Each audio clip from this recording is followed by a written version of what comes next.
સુરતમાં આમ આદમી પાર્ટીના નેતા સામે 36 કલાકમાં બીજી ફરિયાદ નોંધાઈ છે। સસ્તા અનાજની દુકાને તોડ કરનાર નેતા સામે બીજી ફરિયાદ નોંધાઈ છે। આમ આદમી પાર્ટીના નેતા શ્રવણ જોશી અને તેમના સાગરીત સામે ફરિયાદ દાખલ થઈ છે।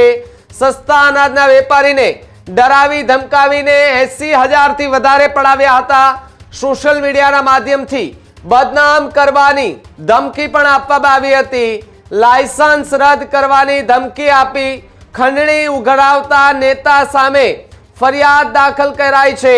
શ્રવણ જોશી અને સંપત ચૌધરી સામે ગોડાદરા પોલીસ મથકમાં ફરિયાદ દાખલ થઈ ચૂકી છે। 21 સપ્ટેમ્બરના રોજ કાળા બજારીના ખોટા આરોપો લગાડવામાં આવ્યા હતા।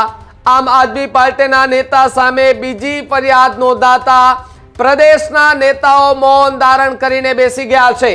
જ્યારથી આ મુદ્દો સામે આવ્યો છે, સસ્તા અનાજની વાત કરવામાં આવી કે સસ્તા અનાજની દુકાને આમ આદમી પાર્ટીના નેતાઓ કે જેઓ ત્યાં દાદાગીરી કરી રહ્યા છે, ખંડણી માંગવાના વિડીયો પણ સોશિયલ મીડિયા પર વાયરલ થઈ રહ્યા છે।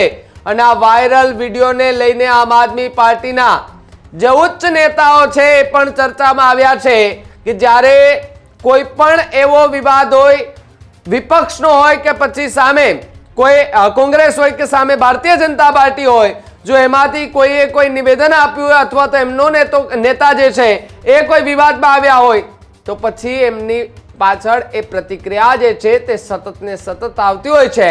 પરંતુ જ્યારે પોતાના જ પક્ષના નેતાઓ ખંડણી માંગતા જોવા મળે અને દાદાગીરી કરતા જોવા મળે ત્યારે આમ આદમી પાર્ટીના ઉચ્ચ કહેવાતા નેતાઓ ક્યાં જતા રહેશે? ઉચ્ચ કહેવાતા નેતાઓ કેમ મૌન ધારણ કરીને બેઠી જાય છે? ઉચ્ચ કહેવાતા નેતાઓ કેમ મોઢા પર પટ્ટી મારીને બેસી જાય છે? એ પણ એક સૌથી મોટો સવાલ જે છે તે અહીંયા ઉભો થઈ રહ્યો છે।